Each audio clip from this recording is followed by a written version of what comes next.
How do you see the situation at the front? Comment. The situation in the east of our state is difficult. I was there yesterday. I think that's where journalists need to come. That's where people need them to be. To show our guys and girls, our heroic people. We have a difficult situation in the east. The situation in Severodonetsk. You know, we hold it. We are holding the situation. There are more of them and they are more powerful.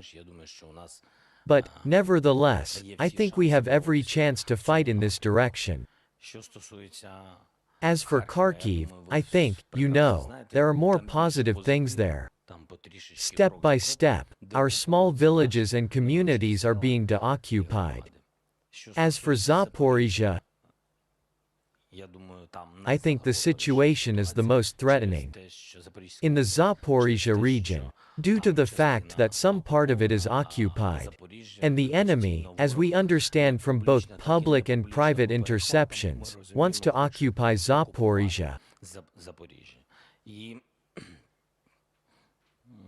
And surely, in other directions, we see a better situation. Mr. President, I would like to ask you to comment on recent CNN information as if the United States, together with the European Union and the United Kingdom, are preparing a kind of peace plan that they intend to offer to Ukraine. Does the Ukrainian government actually know about such consultations, about this peace plan, and what do we think about it? And the question very related to what has just been said. In recent weeks, many different Western figures and respected media have been actively promoting the thesis that the war is dragging on, something needs to be done about it. Ukraine will not be able to defeat Russia, so let's look for some compromises. Like maybe territories, or maybe something else. Is this the evidence that fatigue concerning Ukraine and the Ukrainian war is growing? Is this the evidence of Russian propaganda, or is there some other explanation? Is there a risk that this will become a dominant thesis in the Western discourse till autumn? There's been enough fighting, now let's seek compromise? Thank you.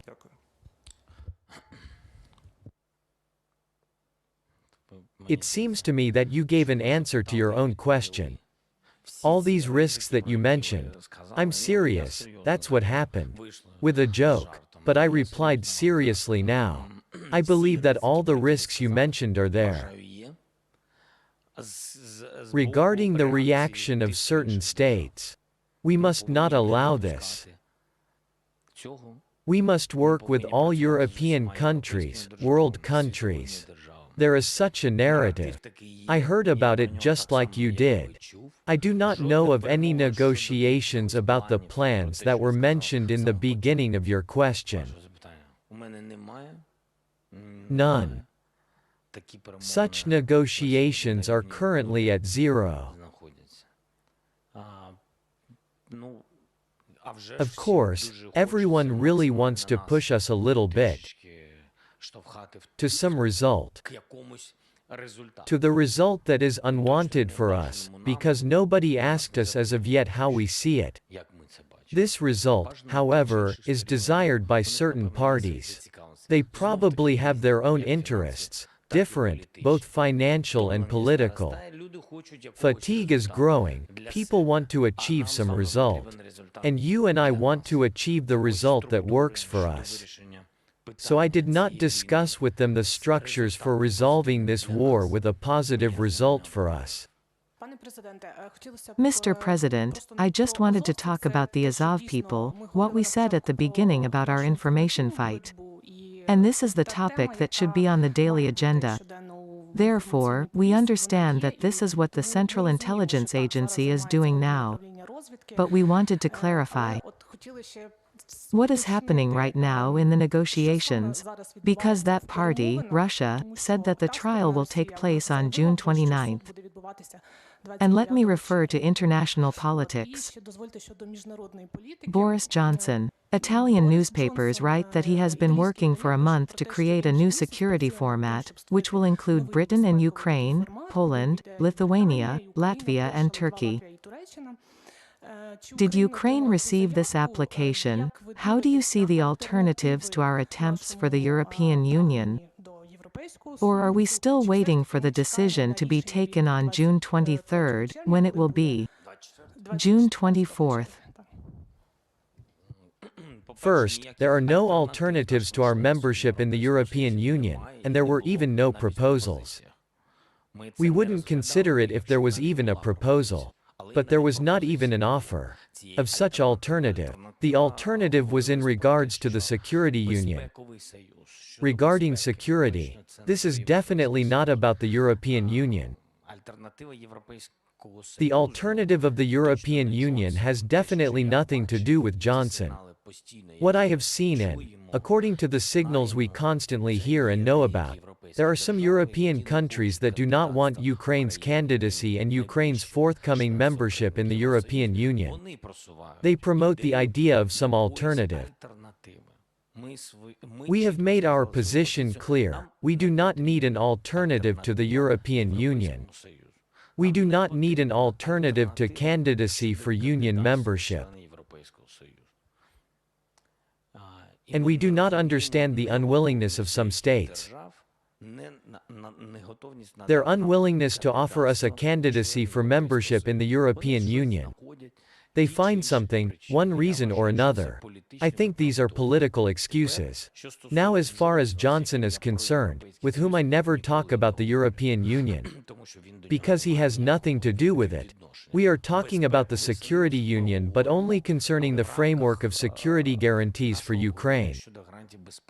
Concerning the circle of countries in the security union.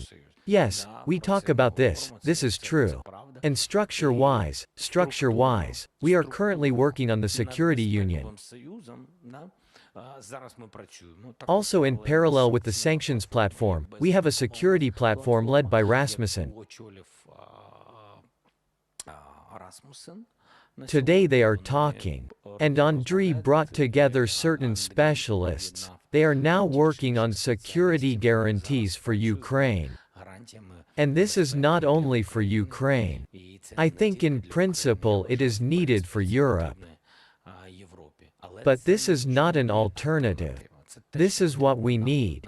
We need to work out concrete things, and then specific countries that will be ready to sign this security agreement with us will become our security guarantors. We are talking about this with Johnson. He really wants it. He wants to be one of the leaders, and he is one of the leaders of such an alliance. Please tell me, what is the stage of the negotiations about exporting Ukrainian grain from the ports? Who are you negotiating with? And today there was information from Russia and Turkey that on the 8th, Lavrov will be in Ankara and that they plan on signing something there.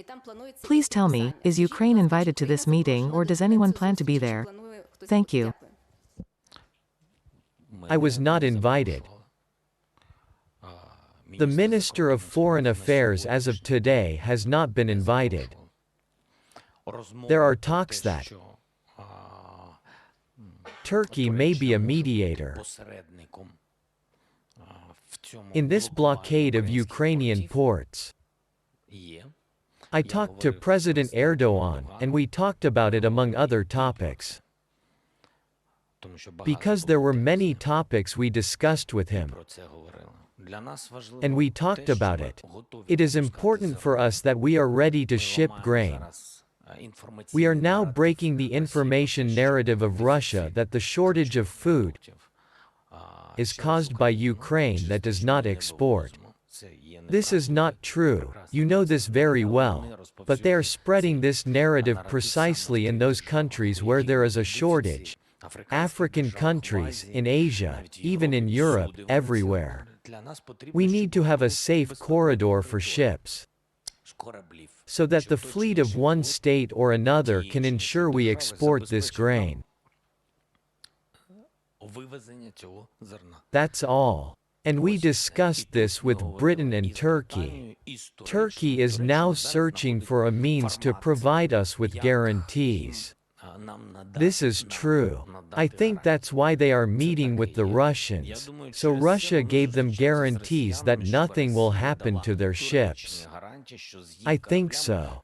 Nevertheless, I am not aware of the details of their meeting. In the meantime, the United Nations are. The United Nations are those with whom we are negotiating the export of grain. There are several options to export our grain.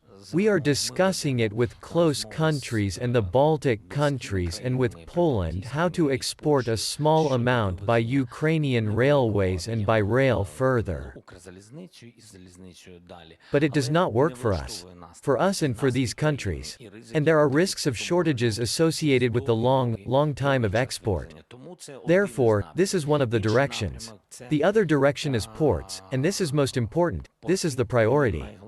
We will be able to export very quickly. If I'm not mistaken, we will be able to export 10 million tons a month. This is serious. You know, if now we have 22 to 25 million tons blocked, then in fall we may already have 75. What are we going to do? Therefore, we won't manage without ports. Yes. There are rumors that one of the conditions concerns demining the ports on the Odessa coast. Which guarantees does Ukraine need to go for it? That is, who should be the guarantor for us to agree to this?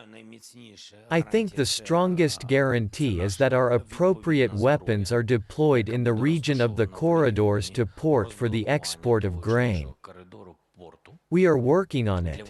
With specific states, with specific systems, with specific anti-ship systems. I will put it this way.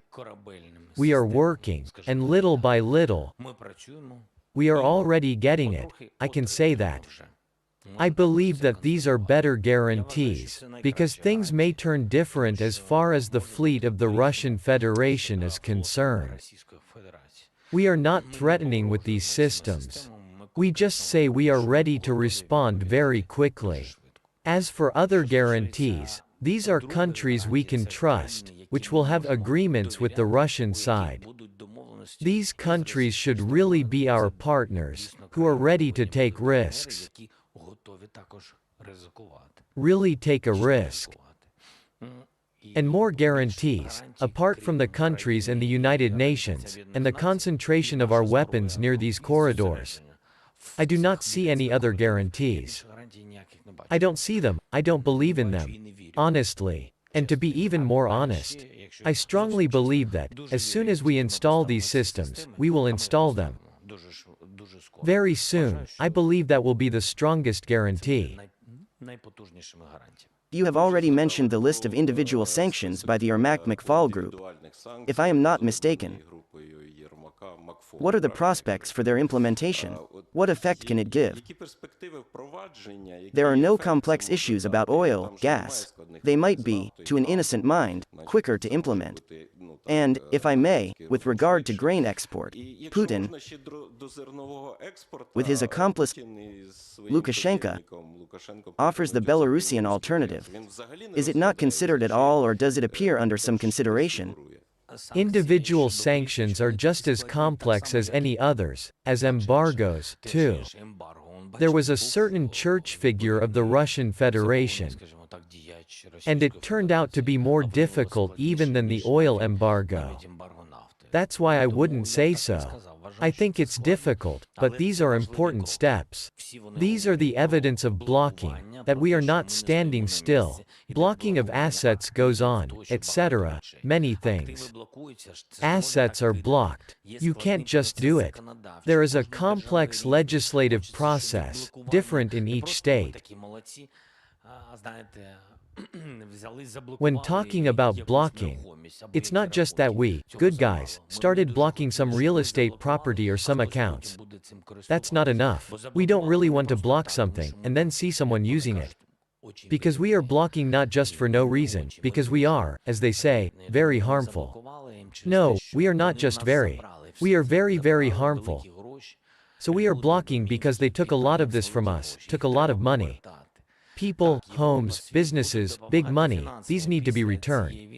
Yes, Europe and the world will help us finance-wise after the war, but that is not enough. We need compensation. Nobody will give us anything for free. These are just empty talks about quick reparations, etc. I do not believe in it, about quick steps. And there, I understand the funds are in a particular state, there are specific accounts. There are specific figures. Not all states disclose these figures. We don't even know yet. No, I will say so, they do not disclose, but we already know the money amounts there, but they will not talk about them publicly. We all need to fight for this to return all this money to Ukraine. Therefore, it is not enough to just block them. We need legislative changes or decisions, lawyers, companies, lobbyists, a lot of things to work on abroad. They should work for us. I repeat, no one but us is interested in this. There are several countries, really European, that support us and say, we will do everything, we will give you this money. That is why the list of these people is important. The list of these oligarchs is important. The list of these business owners is important. The list of all politicians, their children and wives is important. They are transferring assets from one businessman, from the oligarch. Now they have a scheme. They are transferring assets to the businessmen of the second tier, so to say. It should be all uncovered. They're searching for this second tier of business. When we find them, we add them to the list of those people who should be sanctioned. Then they also try to evade account blocking. Someone succeeds, and transfers again. And this is a tedious constant struggle. Circle, you know, the circle. And so you need to lock everything and return the money to the maximum. And this takes not a day or a month, probably years, but we must fight. Regarding Belarusians, this information is available. We were offered to go through Belarus by rail. Yes, we understand even the volume. But we also understand why they offer this to us. We are not ready to follow this format yet and help our friendly neighbors.